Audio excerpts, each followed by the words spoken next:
여러분 안녕하세요. 저는 소방 아카데미에서 국어를 담당하고 있는 이은정입니다. 오늘 수업은 2018년 4월 7일 있었던 임용 시험을 갖다가 풀이해보는 시간을 갖도록 해보겠습니다. 자, 혹시라도 여러분들 중에서 아직까지 문제를 풀어보지 않으신 분들이 있으면 얼른 화면을 정지하고 문제를 풀어보고 오시도록 하세요. 자, 그러면 저는 여러분들이 한 번 더 문제를 풀어봤다는 전제하에 수업을 진행하겠습니다. 자, 1번 문제부터 볼게요. 다음 중 문학의 분류로 옳은 것은 문학의 분류를 물어보는 문제인데요. 자, 1번부터 볼게요. 서정의 갈래. 자, 서정의 갈래는 뭘까요? 인간의 정서를 운율이 있는 말로 함축적으로 표현한 글이 바로 서정의 갈래죠. 자, 여러분들이 알고 있는 것 중에 뭐가 있을까요? 자, 여기 나온 고대가요 있고요. 향가 있고요. 그 다음 고려가요도 여기에 속하고요. 자, 민요도 여기에 속하고요. 시조도 여기에 속하고 현대시도 서정의 갈래에 속하죠. 자, 여기에 그러면 이상한 애 하나 있지요. 몽유록. 얘는 몽유록의 소설이라고 얘기해서 소설의 한 갈래가 돼요. 자, 소설은 그러면 어디에 속하냐? 뒤에 나오는 서사에 속합니다. 자, 서사는 그럼 뭘까요? 서사는 있음직한 사건을 허구적인 인물과 배경을 설정해서 꾸며낸 글들을 우리가 서사다라고 얘기를 해요. 자, 여기 나온 전설, 그 다음에 민담, 신화, 그 다음에 아까 얘기했던 소설들, 얘네들은 대표적으로 서사에 속하는 글의 종류예요. 자, 여러분들 만약에 전설이랑 민담이랑 신화는 설화라는 말로 묶어서 얘기할 수 있어요. 헷갈리시지 마시고. 자, 그러면 여기 나온 사설시조. 자, 문제 자체가 보기들이 조금 쉽게 나온 편이에요. 그래서 여러분들이 답을 찾긴 굉장히 쉬웠을 거예요. 사설시조는 어디에 속해요? 아까 얘기했던 여기에 있죠. 그래서 얘는 답이 될 수가 없지요. 두 번째, 판소리 사설. 이건 여러분들이 기억하셔야 돼요. 판소리 사설은 어디에 속할까요? 자, 답은 찾기 쉬웠어요. 얘가 아니니까 띠. 근데 판소리 사설이 어디에 속하냐고 물어보면 가끔씩 모르시는 분들이 계세요. 얘 같은 경우는 사실은 노래가 있기 때문에 서정도 있고요. 그 다음에 이야기가 있으니까 서사도 있고요. 공연을 하니까 극적인 부분도 있는 종합예술이에요. 근데 얘 같은 경우는 어디부터 시작할까요? 얘는 항상 설화가 있지요.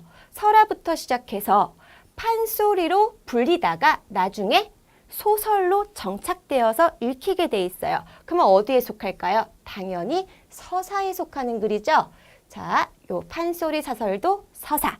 그 다음 극이라고 얘기하는 거는요. 얘는 조금 특별해요. 서정, 서사, 교술 같은 경우는 서술자나 화자가 등장해서 이야기를 진행시키죠. 근데 극문학 같은 경우는 그런 서술자가 없어요. 자, 여러분 기억하실 거, 극문학은 뭐가 없다? 서술자가 없다. 그래서 우리는 어떻게 그러면 내용 전달을 받습니까? 배우의 행동, 대사를 통해서 내용을 전달받죠. 대표적인 걸로 탈춤 있고요. 그다음에 심파극, 인형극들, 그 다음에 현대극들 전부 다 극문학에 속해요.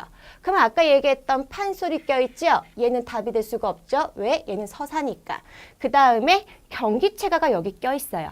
자, 경기체가 한 번쯤은 본 적이 있을 거예요. 이렇게 보면은 한문 쭉 써있고 그 경기 어떠하니 있고 그 경기 어떠하니 있고 이렇게 반복되는 글 한 번쯤은 본 적 있죠. 걔네들을 경기체가라고 얘기를 하는데요. 자, 얘 같은 경우는 미리 얘기할게요. 경기체가는 교술에 속하는 글이에요. 교술.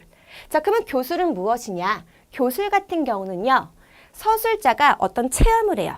자신이 직접 겪은 일을 가지고서 어떤 깨달음, 감동 이런 걸 받는 거예요. 그래서 그런 내용들을 전달하는 것이 바로 교술문학인데요. 대표적인 걸로 수필이 있고요. 편지 있고요. 여러분들 얘기하는 일기도 여기에 속하고요. 기행문도 자신이 경험했던 여행을 바탕으로 쓰는 거죠. 당연히 교술에 속해요. 자, 그 다음 아까 경기체가가 여기에 속한다라고 얘기를 했죠.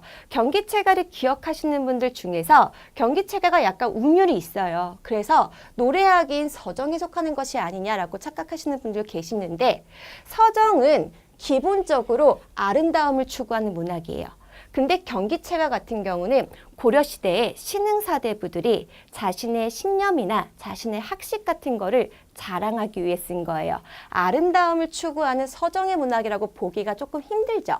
그래서 얘는 운율이 있고 연이 있음에도 불구하고 교술에 속한다라고 봅니다. 경기체가는 교술. 그래서 1번의 답은 4번이 됩니다. 자, 1번 문제는 사실은 아까 얘기했듯이 보기가 쉬워요. 그래서 답을 찾기는 쉬웠죠. 근데 여러분들이 기억하셔야 될 거 판소리 사설과 경기체가가 어디에 속하는지 알고 가시면 좋겠죠. 그래서 1번 문제는 답이 4번 이렇게 끝내고요. 다음 문제 넘어갈게요. 자, 2번 문제 가보겠습니다. 2번 문제 같은 경우는 다음 글의 형태소를 분석한 것으로 적절하지 않은 것은 이라고 해서 형태소를 물어보는 문법 문제입니다. 형태소를 모르시는 분들은 풀 수가 없었겠죠. 근데 당연히 아신다는 전제하에 이 문제는 잠깐 칠판으로 제가 넘어가서 내용을 진행해 볼게요. 자, 아까 얘기했듯이 여러분들 기본적으로 형태소가 뭔지는 알아야지 풀 수 있는 문제였어요. 형태소가 뭡니까? 얘는 일단 뜻을 가져야 돼요. 뜻을 가진 가장 작은, 자, 가장 작은 말의 단위. 얘가 바로 형태소예요. 가끔씩 여러분들이 뭐랑 헷갈리냐면 형태소를 갖다가 단어와 헷갈려요. 단어 같은 경우는 기본적으로 뜻을 갖고 있기는 하지만 얘는 조건이 있어요.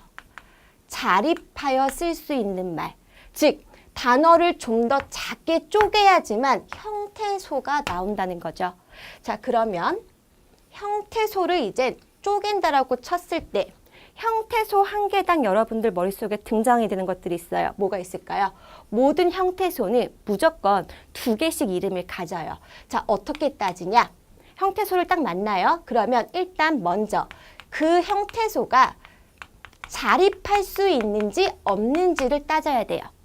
자립의 유무를 따져서 자립할 수 있다. 그러면 우리는 자립 형태소라고 불러요. 얘가 자립을 할 수 없다? 그러면 의존하는구나. 그래서 의존 형태소라고 불러요. 자, 아까 기본적으로 이름 2개 갖는다 그랬죠? 이 2개 중에서 이름 하나 갖고요.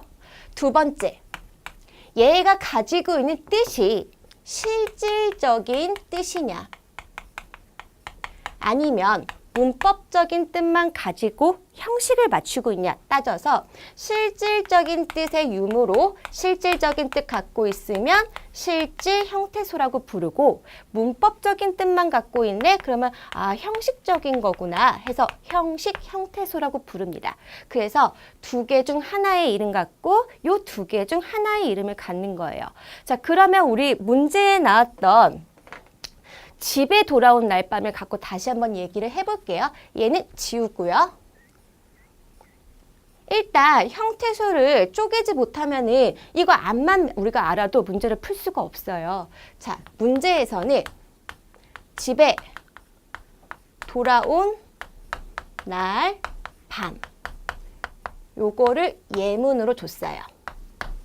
자, 그러면 얘를 제가 형태소로 나눠 볼게요. 여러분들이 한 것과 똑같은지 한번 보세요.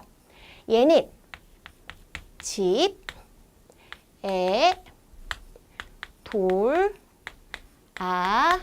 여기까지는 다 맞을 거예요. 여기에 니은. 얘를 지금 저는 쪼갰어요. 그 다음 날, 밤. 이렇게 형태소를 나눠야지 우리가 문제를 풀 수가 있어요.